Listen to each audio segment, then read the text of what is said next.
বিৰোধীৰ আসন ভগোৱা আৰু বান্দৰৰ পিঠা ভগোৱা একে কথা। আসন 14খন, মানুহ 16জন কেনেকৈ মিলিব? আসলে লোকসভাৰ চিটে হ'ল 14টা, মানুহ হ'ল 16টা। এতিয়া এই বান্দৰে যি পিঠা ভাগৈছিল, ভাগতে পিঠাটো নহয় হৈ গ'ল। ক'ৰ পৰা 16টা ধৰক তাত ইলেকশ্যন। ভবানীপুৰ সমষ্টিত 29 কোটি টকা ব্যয় সাপেক্ষে 6টা পথৰ শুভাৰম্ভ বিধায়ক ফণীধৰ তালুকদাৰৰ। উক্ত অনুষ্ঠানতে বিধায়কগৰাকীয়ে বিৰোধী টাৰ্গেট কৰি কিছু তাৎপৰ্যপূৰ্ণ মন্তব্য আগবঢ়ায়।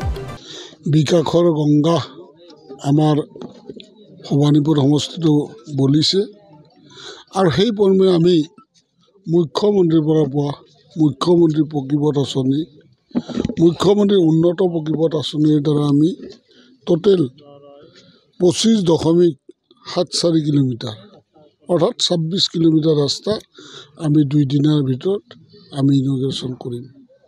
তাৰ ভিতৰত আমাৰ 29 কোটি টকাৰ ৰাস্তা ইতিমধ্যে আমি 3 দিনৰ ভিতৰত শিলান্যাস কৰিম আৰু আজি আমি 5টা কৰিম, কালি 5টা কৰিম, পৰহি 5টা কৰিম।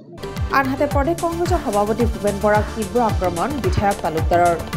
তেওঁ এনেদৰে কয়, আইন সদায় সকলোৰে ঊৰ্ধত থাকে, আইনে আইনৰ কাম কৰিব।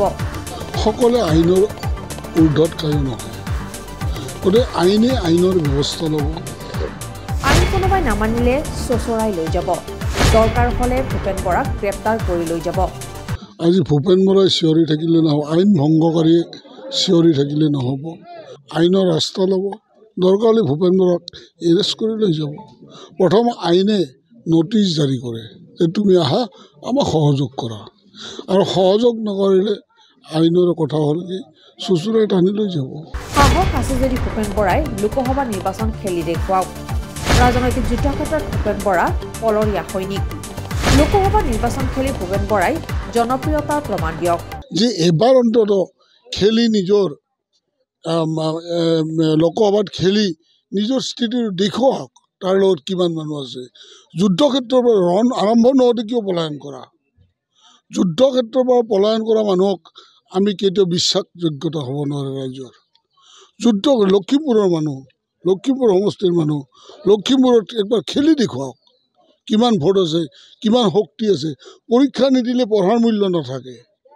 তুমি মেট্ৰিকলৈ পৰীক্ষা দিলা, পৰীক্ষাৰ আগদিনা পেটৰ অসুখ মূৰ্তি ধৰি শুই থাকলা আৰু ৰাইজক ক'লা মই পাছলৈ 1st ডিভিজনে পালোঁ হৈ, মোৰ পেটৰ অসুখ হ'ল। এই বাহানা আমাৰ লগত নহ'ব। বজালিৰ পৰা ৰমিজালিৰ ৰিপৰ্ট, DA 365